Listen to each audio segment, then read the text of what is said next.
ঘটনা ওই স্পিডে এসে পেটের মধ্যে মেরে দিয়েছে। আমি একটু সিধা আসতেছিলাম গাড়ি নিয়ে।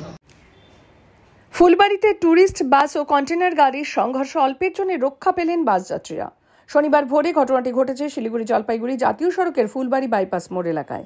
জানা গিয়েছে একটি ট্যুরিস্ট বাস শিলং থেকে শিলিগুড়ির উদ্দেশ্যে যাচ্ছিল।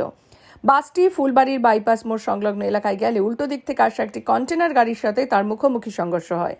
এই সংঘর্ষের ফলে হতাহতের কোনো ঘটনা না ঘটলেও বড়সড় দুর্ঘটনার থেকে রক্ষা পায় বাসটি। ঘটনাস্থলে পৌঁছয় ফুলবাড়ি হাইওয়ে ট্রাফিক গার্ড ও নিউ জলপাইগুড়ি থানার পুলিশ। গাড়ি দুটিকে উদ্ধার করে থানায় নিয়ে গিয়ে পুরো ঘটনা তদন্ত শুরু করেছে পুলিশ। ঘটনা ওই স্পিডে এসে পেটের মধ্যে মেরে দিয়েছে। আমি একটু সিধা আসতেছিলাম গাড়ি নিয়ে। কোথা থেকে কোথায় যাচ্ছিলেন আপনি? আমি শিলং থেকে আসতেছি, শিলিগুড়ি থেকে। তারপর কি হলো? গাড়িতে এক সাইডে রাইট সাইডে ছিল আমাদের গাড়ি, পুরো স্পিডে। মানে আপনি তো আপনার রোডেই ছিলেন, তাই তো? হ্যাঁ, আমি হর্ন দিয়ে আসতেছি, ও পুরো স্পিডে এসে মেরে দিয়েছে।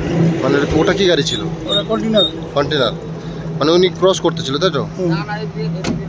বাইপাস ক্রস করতেছিল আপনাকে, তারপর আপনি হর্ন টর্ন দিয়েছেন। কারো আপনার বাসে কি কারো ক্ষতি হয়েছে? কোনো ক্ষতি হয়নি। হ্যাঁ, মানে গাড়ির কতটা ক্ষতি হয়েছে? গাড়ি তো প্রচন্ড ক্ষতি হয়েছে। পুলিশ আসছে ঘটনাস্থলে? পুলিশ আসছে। এটা তো একটা বড়সড় দুর্ঘটনা ঘটতে পারতো, যেহেতু আপনার গাড়িতে একাধিক বাস যাত্রী ছিল, তাই তো? মহিলা এবং পুরুষ, তাই তো? মানে কি চাইছেন এখন আপনি? এটা সকালবেলা থেকে ট্রাফিক দেওয়া উচিত ছিল। কখন ঘটেছে ঘটনাটা? এই আধা ঘন্টা। টাইমটা? 6:30। আপনার নাম? উত্তম রয়।